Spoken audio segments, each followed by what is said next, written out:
Ini pertanyaan sama dengan pertanyaan ahlul bid'ah. Pertanyaannya sama dengan pertanyaan ahlul bid'ah.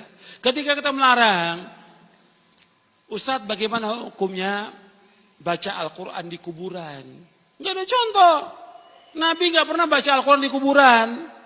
Sahabat nggak pernah baca Al-Quran di kuburan. Para tabi'in nggak. Nabi suruh baca Quran di rumah dan juga di masjid. Apa kata mereka? Salafiyin melarang kita baca Al-Quran. Sama dengan Ahlul Bidah tadi pertanyaan itu, sama dengan Ahlul Bidah. Ahlul Bidah bilang Salafiyin melarang kita.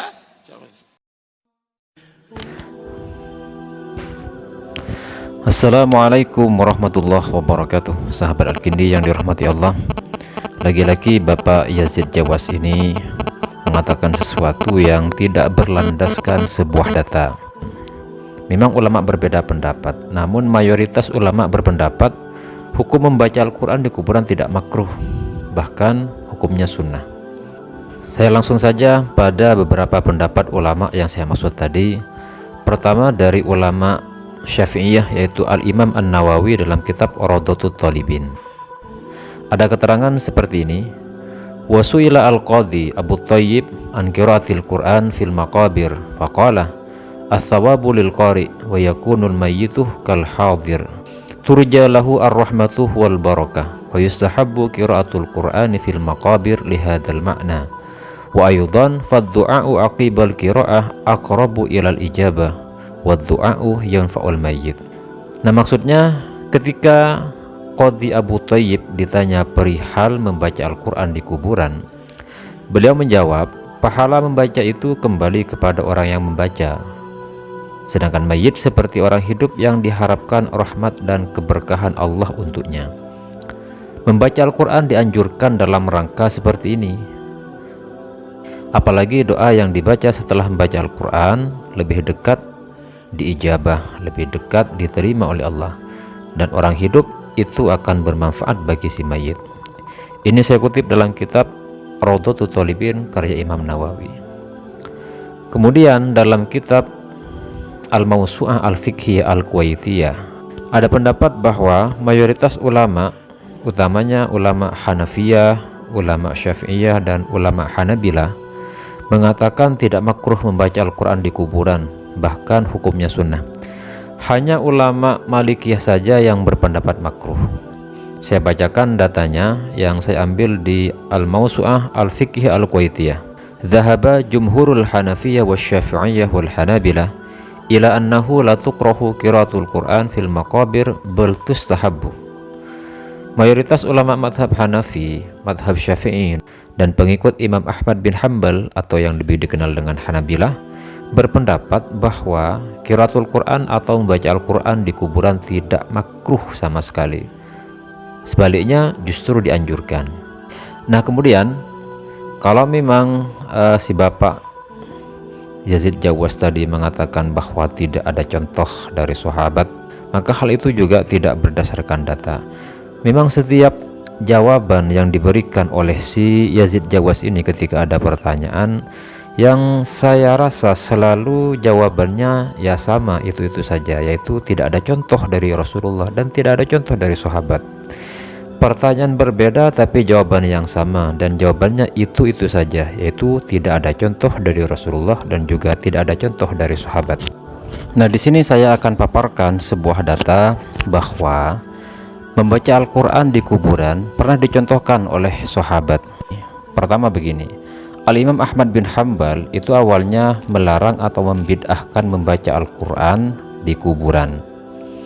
Setelah itu kemudian Al-Imam Ahmad bin Hanbal ditanya oleh Imam Muhammad bin Qudamah Al-Jauhari. Redaksinya seperti ini: Faqala lahu Muhammad bin Qudamah Al-Jauhari, ya Aba Abdillah, ma taqulu fi Mubashshir Al-Halabi? Qala thiqatun. Jadi ketika Imam Muhammad bin Qudamah Al-Jauhari mendengar bahwa Abu Abdillah atau Imam Ahmad bin Hanbal menvonis bid'ah membaca Al-Quran di kuburan, kemudian Muhammad bin Qudamah bertanya kepada beliau, wahai Abu Abdillah, atau Imam Ahmad bin Hanbal. Jadi kunyahnya Imam Ahmad bin Hanbal adalah Abu Abdillah. Kata Imam Ibnu Qudamah, apa komentarmu tentang Mubashir Al-Halabi? Maka Imam Ahmad menjawab, dia perawi terpercaya. Nah, mendengar bahwa Imam Ahmad menganggap thiqah atau percaya atau kredibel terhadap seorang perawi yang bernama Mubashir Al-Halabi, kemudian Ibnu Qudamah mengatakan seperti ini.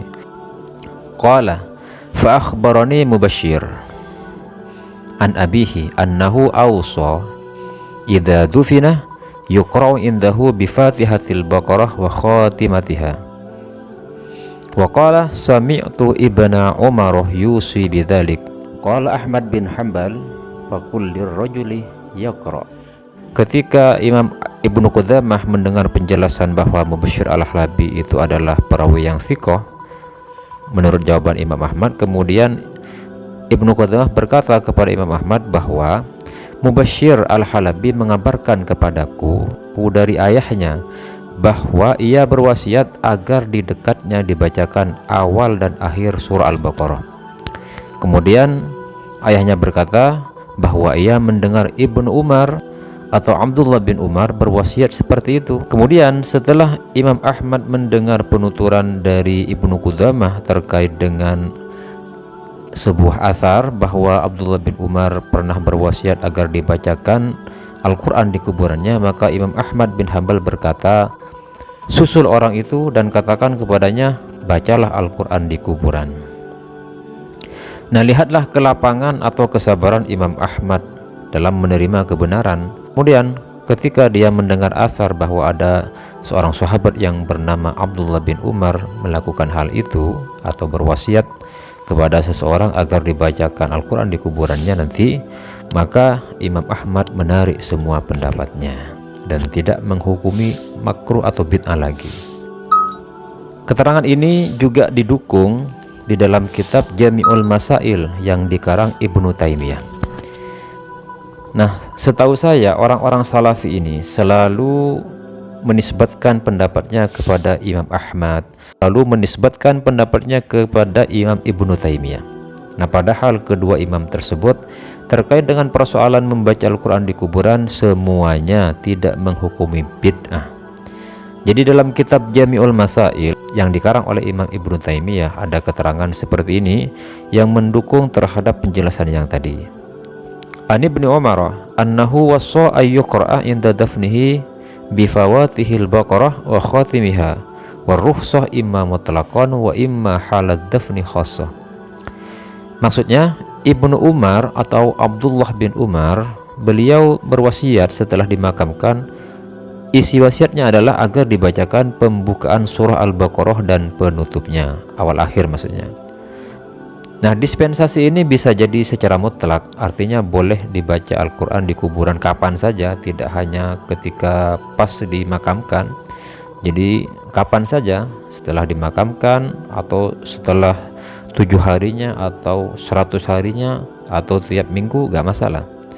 Dan bisa jadi khusus ketika pemakaman awal saja. Nah, saya bacakan untuk hadisnya.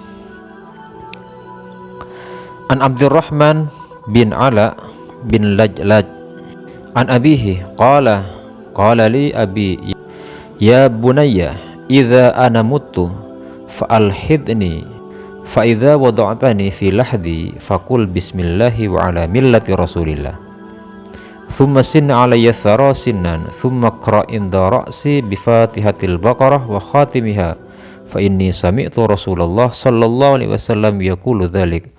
Rawahu At-Tabarani fil Kabir. Dari Abdurrahman bin Ala dari bapaknya bahwa bapakku berkata kepadaku, isi perkataannya, jika aku mati maka buatkan liang lahat untukku. Setelah engkau masukkan aku ke liang lahat tersebut, maka bacalah dengan nama Allah dan atas agama Rasulullah. Kemudian ratakanlah tanah kuburanku secara perlahan. Lalu setelah itu bacalah di dekat kepalaku permulaan dan penutup surah Al-Baqarah. Kenapa? Karena aku pernah mendengar Rasulullah bersabda demikian. Hadis ini dinilai oleh Al-Hafidh Al-Haythami bahwa para perawinya adalah thiqah dan terpercaya. Dari beberapa keterangan ini sudah jelas bahwa pertama, Mayoritas ulama mengatakan membaca Al-Quran di kuburan hukumnya sunnah, bukan bid'ah. Ulama Hanafiyah, ulama Syafi'iyah, dan ulama Hanabilah. Yang kedua, mengatakan bahwa membaca Al-Quran di kuburan tidak ada contoh dari para sahabat. Itu adalah pendapat yang ngawur. Ternyata di kitabnya Ibnu Taimiyah yang merupakan panutan orang-orang Wahabi Salafi, justru ada penjelasan bahwa Ibnu Umar atau Abdullah bin Umar pernah berwasiat agar kuburannya dibacakan Al-Quran. Dan yang ketiga, kalau mengatakan bahwa tidak ada hadis yang mengarah ke situ, itu juga pendapat yang fatal dan tidak berdasarkan data. Ternyata ada hadis yang menjelaskan hal sedemikian.